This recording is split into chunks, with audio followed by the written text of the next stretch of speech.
"We have a situation in first class."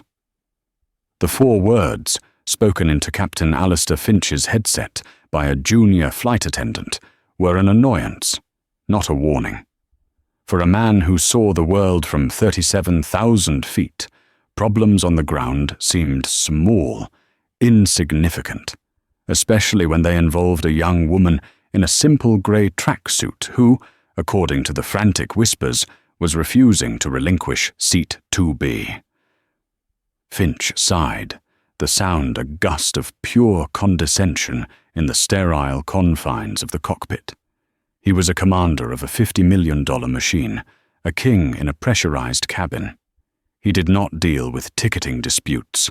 He looked at the woman who was the source of this minor turbulence. He saw only the muted color of her clothing and the youth in her face, a combination that his 58 years of experience had taught him meant out of place. He failed to notice the worn leather of the journal resting on her lap, its pages filled not with idle doodles, but with complex aerodynamic equations and sketches of turbine blades. He missed the quiet, assessing fury in her dark eyes, the kind of look one gives to a faulty piece of machinery. And most catastrophically, he was fatally unaware that the signature on the bottom of his 6-figure paycheck had changed that very morning. It now belonged to the woman he was about to publicly humiliate. This wasn't just a disagreement over a seat. It was the beginning of the most systematic corporate cleansing in the history of American aviation. When the person who owns the sky is treated like a stowaway on her own flagship, the landing isn't just turbulent, it's terminal. The oppressive humidity of a Miami summer clung to the glass of the Admiral's Club at MIA. Inside, however, the air was chilled to a precise 68 degrees, smelling of lemon-scented polish and the faint, expensive aroma of aging whiskey. Eleanor Vance, who preferred to be called Ellie, sat in a wing-back chair tucked away in a quiet corner, nursing a club soda. At 29, she looked more like a graduate student catching a flight home for the holidays than the newly minted majority shareholder of Legacy Airlines. While other passengers in the lounge were draped in the loud geometry of Versace or the crisp linen of Brooks Brothers, Ellie wore a heather grey tracksuit. To the casual observer, she was unremarkable, but to a connoisseur of quiet luxury, the details sang a different tune. The tracksuit was Brunello Cucinelli, its cashmere silk blend softer than a whisper. The simple black sneakers on her feet were bespoke, designed for marathon runners and costing more than the monthly mortgage on a suburban home. The duffel bag at her feet, a scuffed and unassuming piece of brown leather, was a vintage Gurkha that had belonged to her grandfather, the man who had founded this very airline with 2 propeller planes and a dream back in 1958. Captain Alistair Finch was not a connoisseur of quiet luxury. He was a man of rigid categories, of hierarchies and uniforms. In his world, importance was broadcast, not whispered. Ellie watched him over the rim of her glass as he strode through the lounge, a pre-flight ritual of his.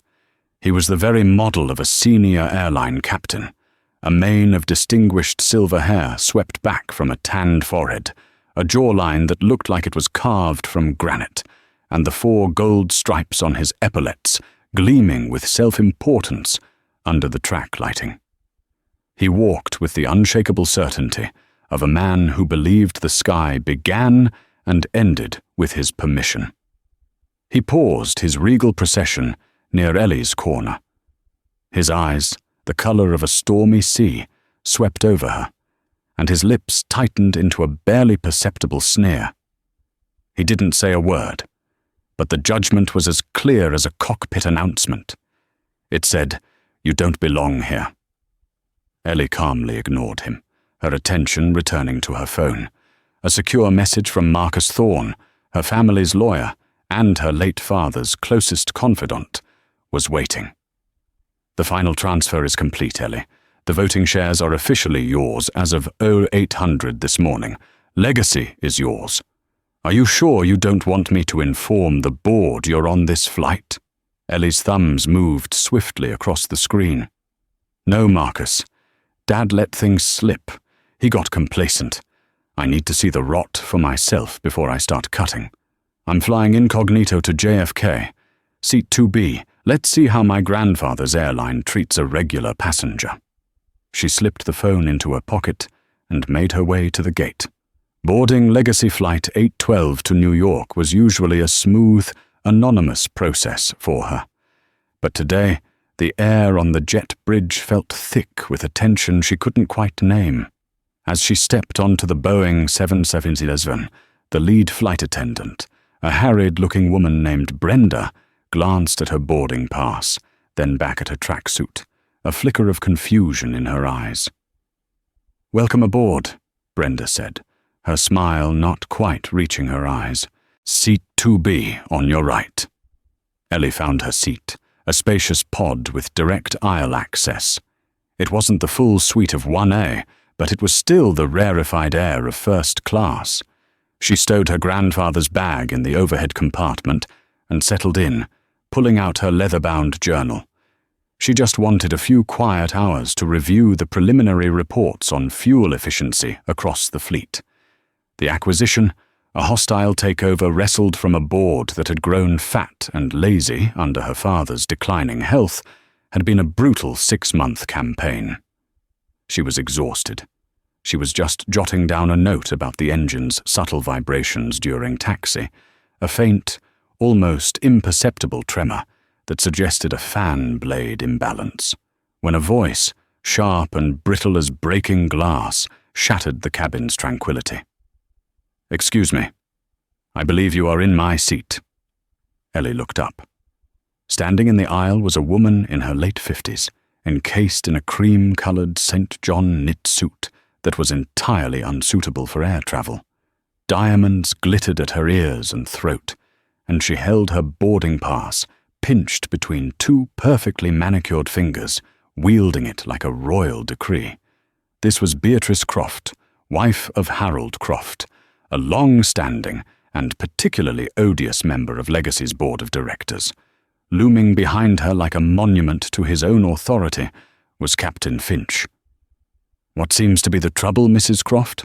Finch asked, his voice a smooth, deferential balm that he clearly reserved for passengers of her caliber.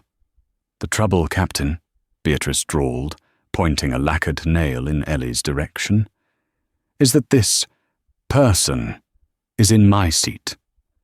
Harold always books 2B for me. It has the best view of the engine, which I find soothing. We are Diamond Elite members, for heaven's sake." Ellie met the woman's glare with a placid expression. "I'm sorry, ma'am, but I think there's been a mistake," she said, her voice even and low. "My boarding pass says 2B. I booked it a month ago." Beatrice didn't deign to look at her. Her focus remained entirely on the captain. "Alistair, darling, surely you can sort this out. This is terribly distressing. And frankly," she added, lowering her voice to a conspiratorial whisper that was still audible 3 rows away, "her presence is rather lowering the tone of the cabin." Finch turned his gaze on Ellie. The solicitous charm evaporated, replaced by an icy, impenetrable wall of authority. "Miss," he said, his tone clipped and dismissive. "Let me see your boarding pass." Ellie held it out. He took it, examining it with the kind of suspicion a customs officer reserves for a forged passport. "Vance, I see. Well, Miss Vance, it appears we have an overbooking situation. As Mrs. Croft is a Diamond Elite flyer and the wife of one of our board members, her status must take precedence." "That's not airline policy, Captain," Ellie stated, her voice remaining level, a stark contrast to the rising indignation she felt. "Status is for upgrades, not for displacing a confirmed, ticketed passenger. I paid full fare for this seat." "Listen," Finch said, leaning down and invading her personal space. His voice dropped to a low, patronizing growl, laced with the scent of stale coffee. "Let's not make this difficult. A young lady like you would be far more comfortable back in Economy Plus. We have a lovely seat for you in 24D. It's a window seat. You'll be much happier there." A young lady like you. The phrase hung in the air, thick and suffocating. A young flight attendant named Clara, who had been observing with wide, nervous eyes, took a tentative step forward. "Captain Finch, the manifest is confirmed for Miss Vance. Moving her would be a violation of—" "Stand down, Clara," Finch snapped, not even bothering to look at her. His cold eyes were locked on Ellie. "Well, are you going to move, or am I going to have my first officer call airport security? I have a schedule to maintain, and you are causing a delay." Ellie looked at Alistair Finch. She no longer saw a captain. She saw a symptom of a deep-seated disease. She saw the arrogance her father had allowed to fester. She saw the rot she had come to find, and it was more putrid than she had imagined.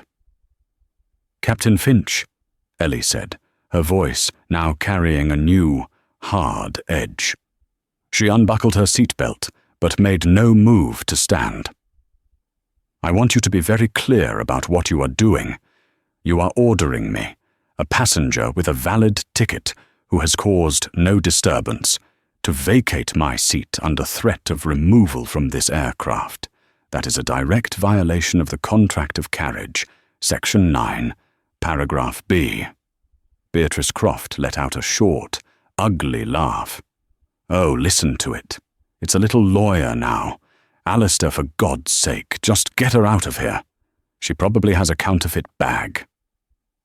Ellie's grandfather's Gurkha bag was worth more than Beatrice's entire jewel-encrusted ensemble, but she let the comment slide. She held Finch's gaze, challenging him. "I am the captain of this aircraft," Finch declared, puffing out his chest. "My authority here is absolute. I have determined that your refusal to cooperate is creating a conflict. That makes you a security concern." "A security concern?" Ellie repeated, her voice laced with disbelief. "For sitting quietly in a seat I paid for?" "For being belligerent," Finch countered, his face flushing. "Now, for the last time, move to 24D, or you will be escorted off my plane. Those are your only options." The anger was a hot coil in her stomach, but she forced it down. Revealing herself now would be a quick, unsatisfying victory. He would grovel, apologize profusely, and the systemic problem would remain. He would just learn to be more careful about whom he bullied. No. She needed to let him dig. She needed to see the full extent of the institutional decay. Slowly, deliberately, she stood up. She was taller than she looked, sitting down, meeting his gaze at eye level. "I will move," Ellie said, her voice as cold as the cabin air. "But I want it officially logged that I am doing so under protest, and I require your full name and your employee identification number." Finch's lips twisted into a triumphant smirk. He reached into his breast pocket, pulled out a business card, and with a flick of his wrist, sent it spinning onto the seat she had just vacated. "There you are. Now be a good girl and run along, and take your things with you." He gestured dismissively toward her grandfather's bag. Ellie calmly bent down, retrieved the card, and picked up her bag. "Captain Alistair Finch, Chief Pilot, Atlantic Fleet. Employee ID 77419. "Thank you, Captain," she said, her voice devoid of emotion. "I will be sure to remember this." "I'm certain you will," Finch chuckled. "Enjoy your flight. Back there." Beatrice Croft practically shoved past Ellie, sinking into seat 2B with a sigh of theatrical relief. Finally. "Brenda, darling, a glass of the Taitinger, and be quick about it. I need to cleanse my palate of that dreadful encounter." Ellie turned and began the long walk down the aisle. Every pair of eyes in first and business class followed her. Some held a hint of pity, but most were simply relieved that the unpleasantness was over, quickly returning to their iPads and financial reports. The curtain to economy was swished shut behind her, a flimsy fabric barrier between two different worlds. When she arrived at row 24, she found her new seat. 24D wasn't just in Economy Plus, it was the last row of the section, non-reclining, pressed up against the bulkhead of the main economy cabin. The air was already thicker here, the murmur of the engines louder. Her seatmate was a large man who had already taken his shoes off, his elbows spilling generously over the shared armrest. Ellie sat down, wedging her priceless bag beneath the seat in front of her. She took a single, deep, centering breath. Then she pulled out her phone. The plane was pushing back from the gate, but the cellular signal was still strong. She found Marcus Thorne's number in her secure app.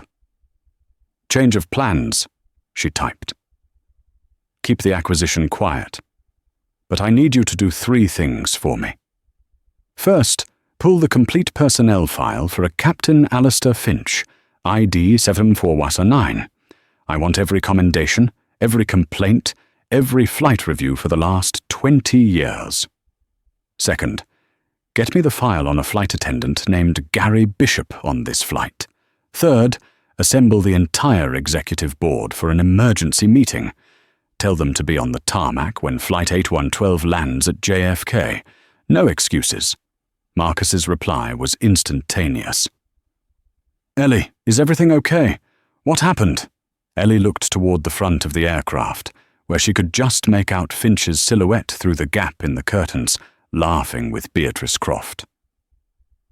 "Just experiencing some unexpected operational deficiencies," she typed back.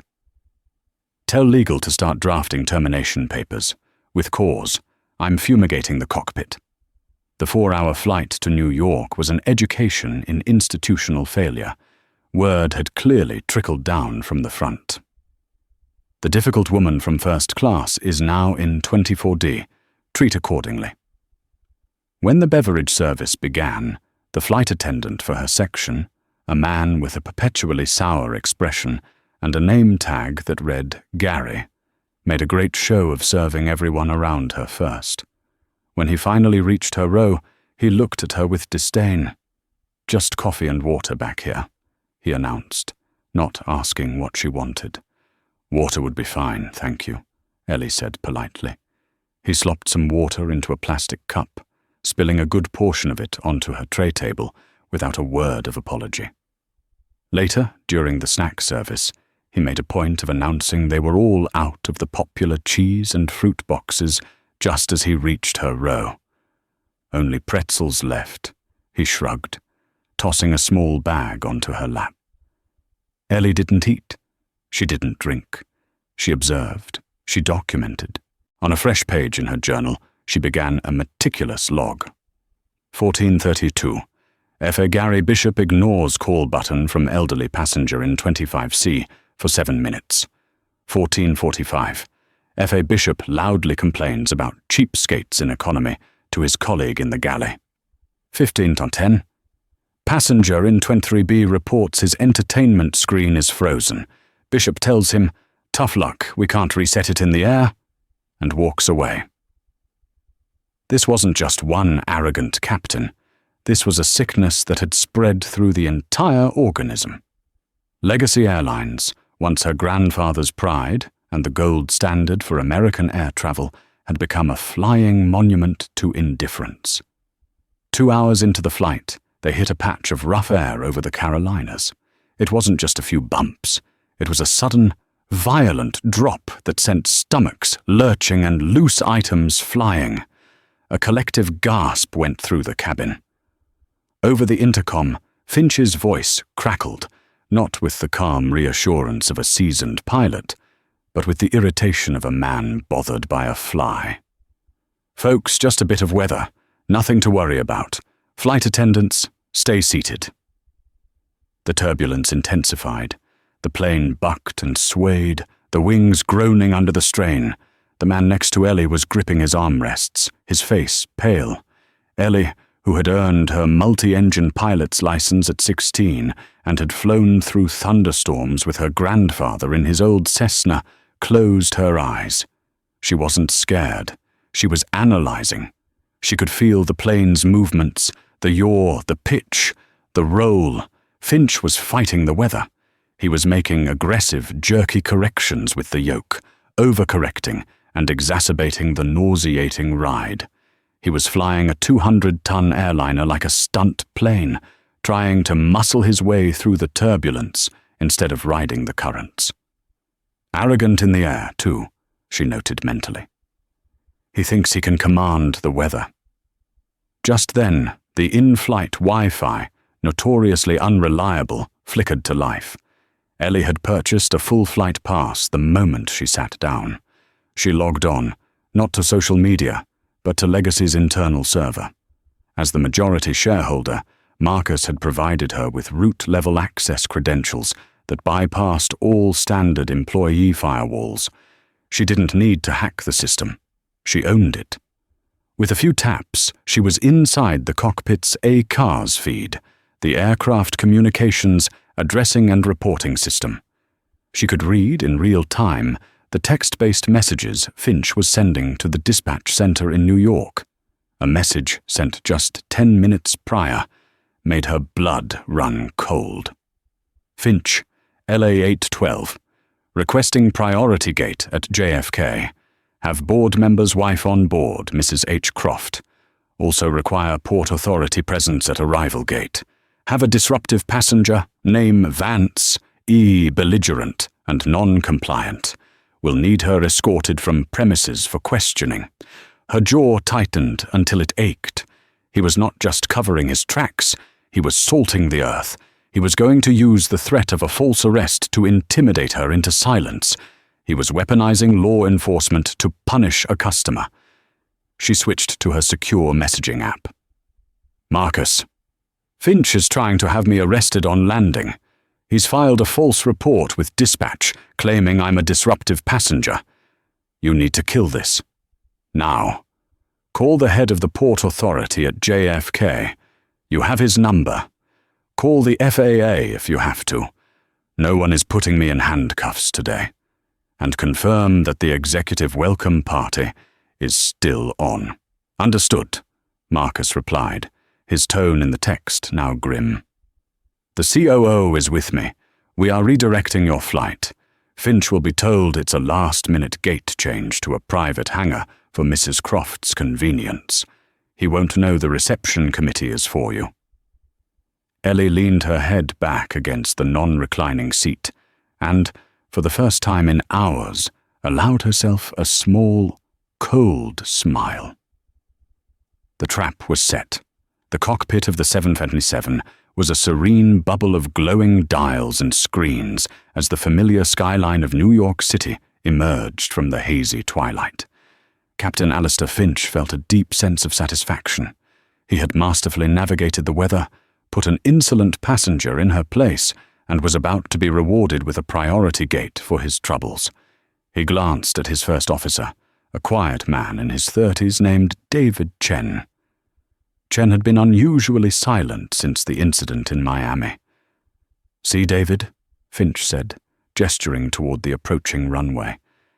That's how you handle these situations. Firmness, authority. You let one of them get away with it, and the whole cabin thinks they're in charge.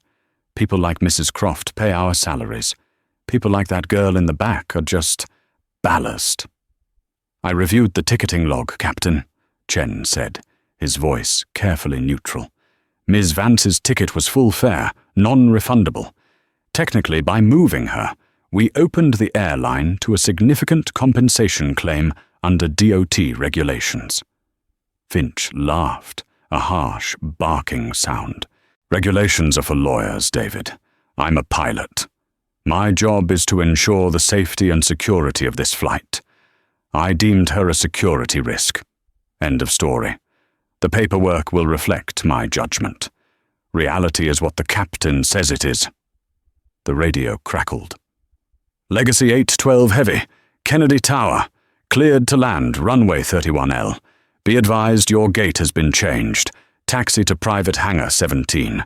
Ground crew is standing by. Copy that, Tower, Finch replied, a wide grin spreading across his face. Hangar 17. He turned to Chen, his eyes gleaming. You hear that? The private hangar. That's for Air Force One. That's for visiting royalty. Harold Croft must have pulled some major strings. They're literally rolling out the red carpet for us. Back in row 24, the atmosphere was thick with the anticipation of landing. As the plane began its final descent, the intercom chimed one last time. Ladies and gentlemen, this is your captain speaking. We are beginning our descent into the New York area. To our valued guests in first class, thank you for your loyalty. For the rest of the passengers, we thank you for flying Legacy. Upon arrival, we ask that everyone remain in their seats until Port Authority officers have boarded the aircraft to deal with a security matter. We appreciate your patience.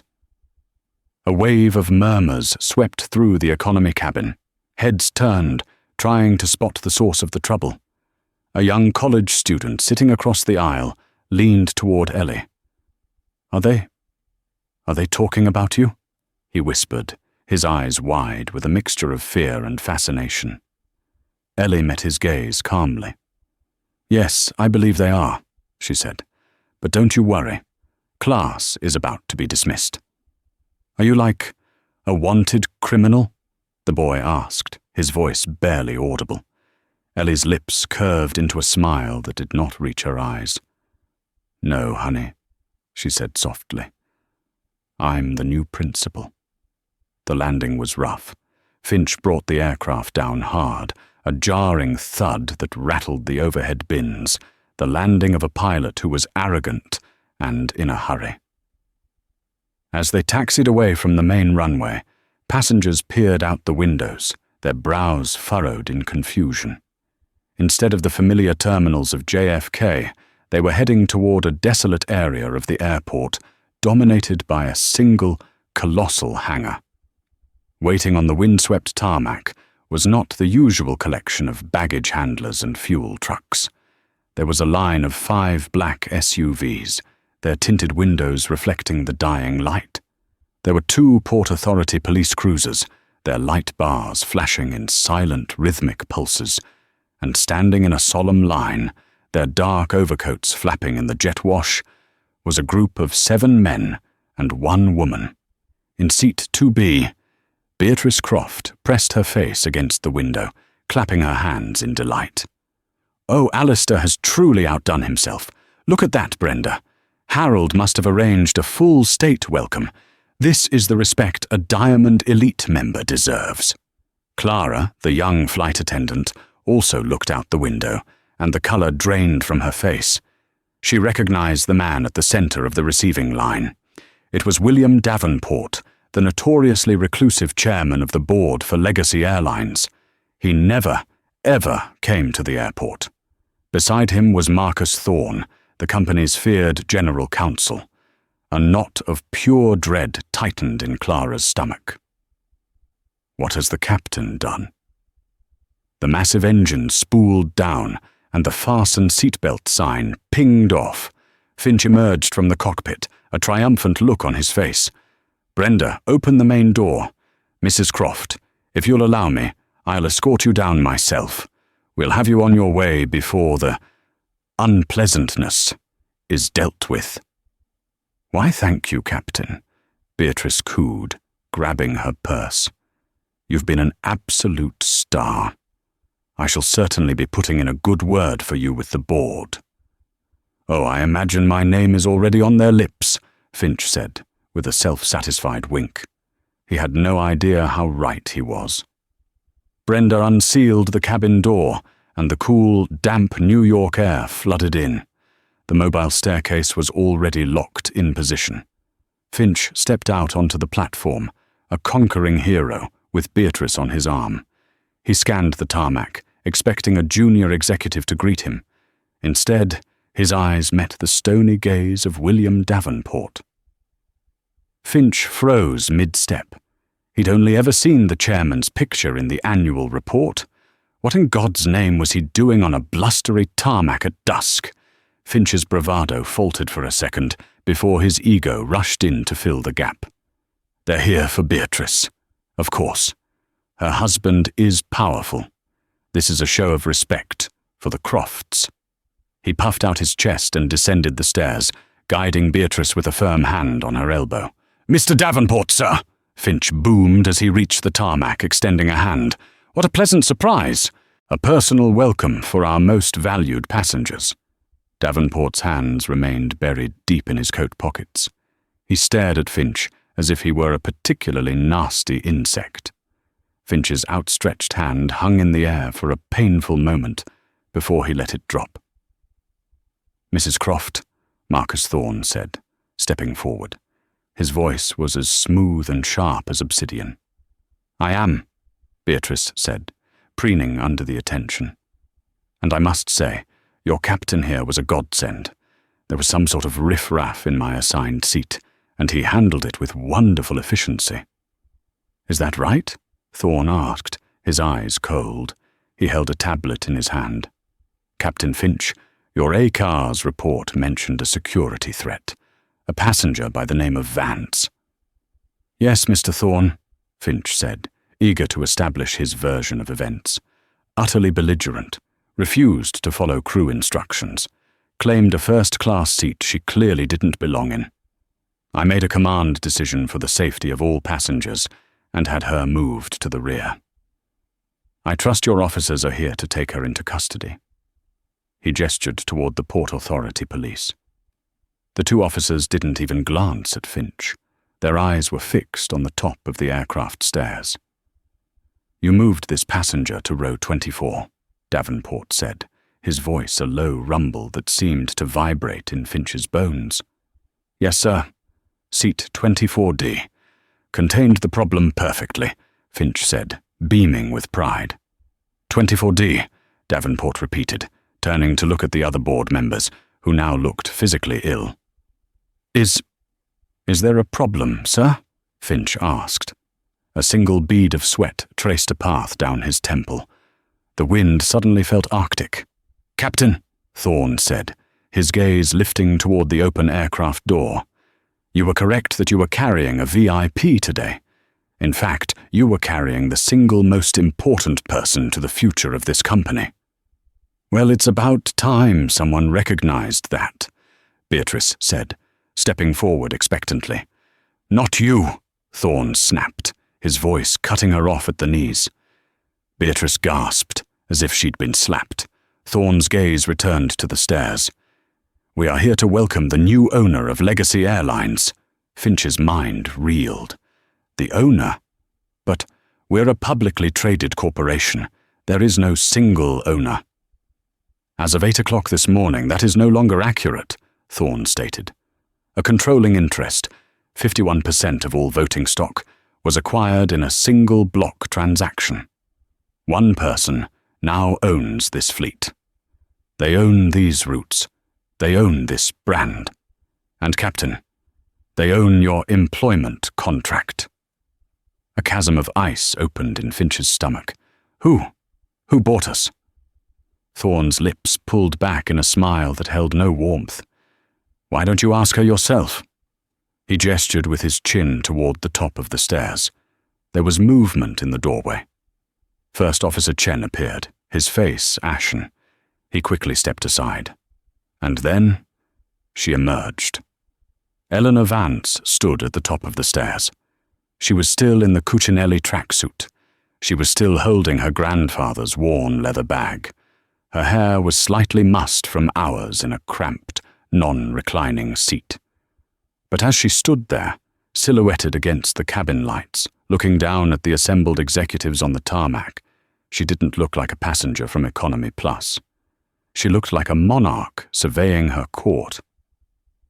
Finch squinted, his brain refusing to process the image. "Her? That's the girl? That's the disruptive passenger I moved." He let out a strained, nervous laugh, turning to Davenport. "Sir, this has to be some kind of elaborate joke. She's a nobody. She's wearing sweatpants, for God's sake." Ellie began her descent. Each step was slow, measured, deliberate. The only sounds on the tarmac were the whistling wind and the distant scream of a departing jet, a jet that Ellie now owned. When she reached the bottom of the stairs, the entire power dynamic of the scene shifted in an instant. The two Port Authority officers moved to stand slightly behind her, a protective detail, not an arrest team. William Davenport, the chairman who had refused to shake Finch's hand, stepped forward and inclined his head in a gesture of profound respect. "Miss Vance," Davenport said, his voice strained. "Welcome to New York. On behalf of the board, I must apologize for the deficiencies in your travel experience." Ellie's gaze passed over him, as if he weren't there. She stopped 3 feet in front of Alistair Finch and dropped her bag on the asphalt with a soft thud. She looked directly into his eyes. Finch's mouth hung open. The world had tilted on its axis. The girl in the tracksuit, the girl he had patronized, the girl he had threatened and sent to the back of the plane. "Miss Vance," he whispered, the name tasting like ash in his mouth. "Captain Finch," Ellie replied. Her voice was quiet, yet it cut through the wind like a razor. "You demanded to see my boarding pass. You demanded my compliance. You demanded that I move from the seat I paid for." She took another step, closing the distance between them. "I complied with all of your demands. Now, I have one of my own." Finch was visibly trembling, the color draining from his face as the full, catastrophic reality crashed down upon him. He wasn't facing a disgruntled passenger. He was facing his new boss. "Miss Vance, I had no idea," he stammered, trying to summon the oily charm that had served him for 30 years. "If I had known who you were, I would have. It was a simple misunderstanding. I was just following protocol." "Protocol?" Ellie's voice was dangerously soft. She turned to Marcus Thorne. "Marcus, the file." Thorne handed her a thick file folder. Ellie flipped it open. "Captain Alistair Finch," she read aloud, her voice ringing out across the tarmac. 14 formal passenger complaints in the last 5 years. 6 alleging discriminatory language. 2 from junior flight crew citing verbal abuse and intimidation. All of them dismissed by HR with a note to monitor. "You weren't following protocol, Alistair. You were indulging your prejudice. You looked at me, and you made a judgment based on my age, my race, and my clothes. You decided I was ballast. I believe that was the word you used?" Beatrice Croft, sensing the tide had turned irrevocably against her, tried to intervene. "Now see here, I don't care who you are. My husband is on the board of this airline. I am a diamond elite." "Silence," Ellie commanded. She didn't raise her voice, but the word was imbued with such absolute authority that Beatrice's mouth snapped shut with an audible click. Ellie turned her attention to the board of directors. "This man," she said, pointing a finger at Finch, "did not just humiliate a passenger. He exposed this company to a multi-million-dollar lawsuit. He falsified a security report to have a customer arrested. He is a liability walking around in a captain's uniform. And you," she said, her eyes sweeping over them, "are the ones who enabled him for years." She turned back to Finch, her eyes as hard and cold as diamonds. "You told me that on your plane, your word was law. Well, Captain, this is no longer your plane. It is my airline. And on my airline, there is a new law. It's called accountability." Finch was ashen, sweat beading on his upper lip despite the cold. "Ms. Vance, please. I have a family, a mortgage. I've given 30 years of my life to this company. Don't destroy my career over one mistake." "A mistake is spilling a cup of coffee," Ellie said. "What you did was a deliberate abuse of power. And the thing about power trips, Captain, is that they all, eventually, have to come in for a landing." She turned to her lawyer. Marcus, activate the termination clause. Immediate dismissal for cause. Gross misconduct. Violation of federal anti-discrimination statutes. And endangerment of the company's reputation. And I want his pension reviewed under the morality clause. Thorne nodded grimly. The clause is clear. Conduct that brings the company into public disrepute nullifies all severance and freezes pension disbursements pending a full investigation. Execute it, Ellie said. Finch's legs gave out. He stumbled back, catching himself on the handrail of the stairs. My pension? You can't. I earned that for 30 years. And I paid for a first-class seat for 4 hours, Ellie retorted quietly. It seems we don't always get what we feel we've earned. She wasn't finished. She turned to the Port Authority officers. Officers, thank you for being here. Ma'am, the senior officer said respectfully, I wish to press charges against Mr. Alistair Finch for filing a false police report. He knowingly and maliciously contacted dispatch to request my arrest under false pretenses. Mr. Thorne has the digital logs of the ACR's transmission. That is a felony in the state of New York, is it not? It is, ma'am, the officer confirmed, unsnapping the holster of his handcuffs. Finch's eyes bulged with terror. No, you can't do this. I'm a captain. Not anymore, Ellie said. Now you're just a man on a tarmac about to be arrested. And I suspect the accommodations at Rikers are a significant downgrade from row 24. The officers moved in, grabbing Finch's arms with practiced efficiency.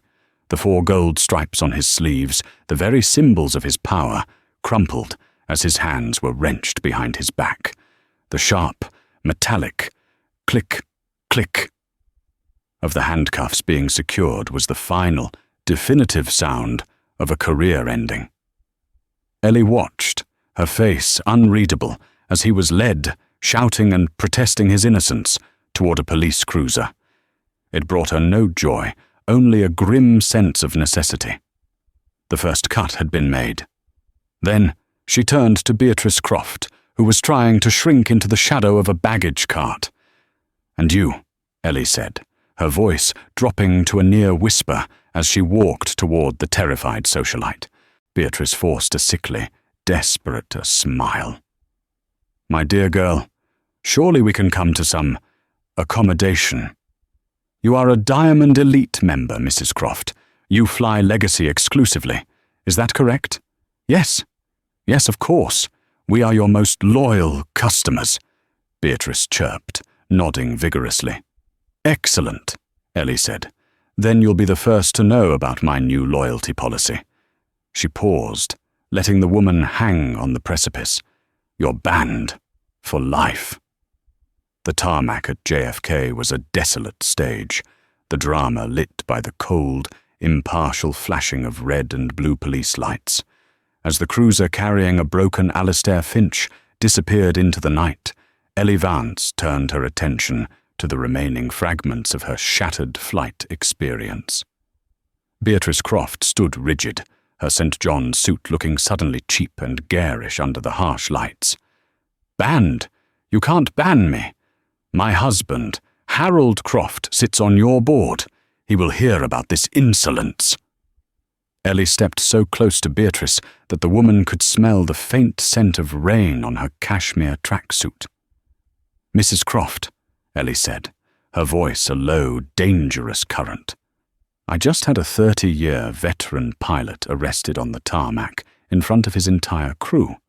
I am about to walk into a hangar and fire any board member who stands in my way. Do you honestly believe that your husband's position offers you any protection whatsoever? She gave a slight nod to Marcus Thorne. Marcus, please see to it. Revoke Mrs. Croft's Diamond Elite status immediately. Erase her frequent flyer miles, all 3.5 million of them. Cancel her return ticket and add her name, passport number, and date of birth to the no-fly list for Legacy and all of our Star Alliance partners. If she wishes to travel by air in the future, I suggest she look into chartering. My miles? You can't take my miles. I earned them. That's theft, Beatrice shrieked, her voice cracking. Read your membership agreement, Beatrice, Ellie replied coolly. Section 12, subsection C. The airline reserves the right to terminate membership and void all accrued benefits for conduct deemed detrimental to the safety, comfort, or dignity of other passengers or crew. I'd say your behavior tonight was profoundly detrimental. 2 airport security personnel, who had been waiting discreetly, stepped forward. Mrs. Croft, if you'll come with us, we can escort you to the public departures curb for a taxi. The public curb? Beatrice gasped, clutching her pearls. But my limousine is waiting at the private terminal. The private terminal is reserved for guests of the airline, Ellie said, turning her back on the woman, a final, cutting dismissal. And you, Mrs. Croft, are no longer a guest. As Beatrice was led away, still squawking about lawyers and the injustice of it all, Ellie's gaze fell upon the aircraft stairs. The rest of the flight crew was now descending, a somber procession. Gary Bishop, the flight attendant who had sneered and tossed pretzels at her, looked as if he were walking to his own execution. He had witnessed the entire tarmac drama from the galley window. Behind him was Clara, the young attendant who had tried to speak up. Her face was pale, her hands clasped tightly in front of her. Ellie waited in silence as they assembled on the tarmac, letting the weight of the moment press down on them. "Form a line," she said, her voice soft but carrying an unmistakable command. They scrambled to obey. Gary attempted a greasy, sycophantic smile. "Miss Vance? What a revelation. I must say, if any of us had had an inkling—" "Stop," Ellie said, holding up a hand. The word was a physical barrier.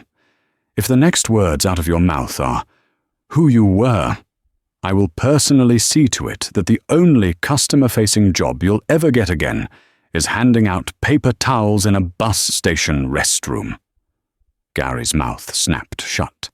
Ellie began to tick off points on her fingers. "You spilled water on me without apology. You deliberately withheld a snack choice.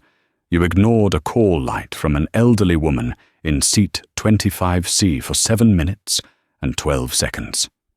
Yes, I timed it. I have it all documented in my journal, Gary. You treated the passengers in your cabin with a level of contempt I wouldn't show to livestock, all because you believed no one of consequence was watching." She took a step toward him, her eyes boring into his. "A person's true character is not revealed in how they treat the chairman of the board. It is revealed in how they treat the person they believe has no power to affect them. You, Mr. Bishop, failed that test in spectacular fashion. I was just following the tone set by the captain," Gary stammered weakly. "Every employee is responsible for their own integrity," Ellie countered. "Yours is non-existent. Give me your badge." Gary blinked, uncomprehending. My badge? You're terminated, effective immediately. You will be escorted to retrieve your personal belongings and then escorted off airport property. You are no longer an employee of Legacy Airlines." Gary looked desperately toward Marcus Thorne, hoping for some legal reprieve. Thorne simply held out his hand, his expression implacable. With trembling fingers, Gary unclipped his ID badge and dropped it into the lawyer's palm. He turned and walked away across the vast, dark tarmac, a man whose small-time tyranny had just cost him everything. Finally, Ellie turned to Clara. The young woman flinched, bracing for impact. "Clara," Ellie said, and her tone shifted. The Arctic chill was gone, replaced by a quiet warmth. Clara opened her eyes, which were brimming with tears. "Yes, Miss Vance. When Captain Finch ordered me from my seat, you tried to intervene. You quoted the regulations. When he threatened me, I saw the look on your face. You were afraid of him. but you didn't participate in his bullying. Later during the flight, you brought me a bottle of water from the first-class galley, when Gary refused me anything but tap water. I should have done more, Clara whispered, a tear tracing a path down her cheek. I'm so sorry I didn't stop him. It is a difficult thing to stand up to a man like that, especially when he is your superior, Ellie said gently. He cultivated a culture of fear. But in a moment where you had everything to lose, you chose to show decency. And right now, decency is the only corporate asset I'm interested in. Ellie turned to the shell-shocked chairman, William Davenport. Bill, what is the current status of the Vice President of In-Flight Experience position? Davenport stammered. It's a senior VP role, Ms. Vance. It has been vacant for the last 6 months. Not anymore, Ellie said. She looked directly at Clara. I'm promoting you, effective immediately. I want you to take that job. I want you to tear up the old training manuals. I want you to design a new service philosophy from the ground up, one based on a simple principle. The dignity of the passenger in SETA 38E is just as important as the comfort of the passenger in 1A. Can you do that for me, Clara? Clara's jaw dropped. Me? A vice president? But I've only been with the company for 4 years. Then you're not as corrupted by the old ways as the rest of them, Ellie said, with the ghost of a smile. Your office is on the 40th floor. Be there Monday morning at 9. You've poured your last cup of coffee. The next morning, inside the sleek, glass-walled boardroom on the top floor of the Legacy Airlines headquarters, the mood was funereal. The entire senior executive team was assembled, their faces a mixture of fear and resentment. Ellie sat at the head of the long mahogany table, dressed in a sharp, dark blue suit that was the sartorial equivalent of a declaration of war. Behind her, a massive screen displayed not stock prices, but a single damning quote from her grandfather, the company's founder. An airline doesn't sell seats, it sells respect. The moment we forget, that is the moment we deserve to fail. Good morning, gentlemen, Ellie began, her voice calm and clear. We have a cancer in this company, a cancer of arrogance, of entitlement, of classism, and it has metastasized from the cockpit to the cabin to this very room. She slid a thick stack of files down the center of the table. These are the personnel files of just our senior pilots. I was up all night reading them. It's a horror show. Complaints about racism, sexism, and abuse, all systematically buried by our HR department, which you oversee, Mr. Henderson. The head of HR turned pale. We have to protect our senior pilots, Ms. Vance. They are a valuable asset. A lawsuit in waiting is not an asset. It's a liability. Ellie cut him off. You're fired. Security will escort you out. One by one, she went around the table, a surgeon excising a tumor. The COO, who signed off on Finch's flawless performance, reviews year after year. The head of customer service, whose department had an algorithm to automatically reject any complaint from a basic economy ticket. The general counsel, who advised the company to fight every discrimination claim instead of investigating them. Harold Croft, Beatrice's husband, finally erupted. This is a witch hunt. Alistair Finch was one of our best pilots. You can't just come in here and decimate the entire leadership team based on one bad flight. It wasn't one bad flight, Harold, Ellie said, her eyes locking onto him. It was the flight that finally had a witness with the power to do something about it. For years, you and this board have prioritized the comfort of your wealthy friends over the basic rights of paying customers. You fostered the very culture that led to last night's debacle. And for that, you are all accountable. She stood up. I am exercising my right as the majority shareholder to dissolve the current board of directors. Your resignations are expected on my desk by the end of the day. If they are not, I will have you removed by shareholder vote, and I will make sure the reason, gross negligence, is made very public." 3 months later, Alistair Finch sat on a hard plastic chair in a fluorescent-lit office, clutching a numbered ticket. The proud silver mane of hair was gone, replaced by a thinning, grey stubble.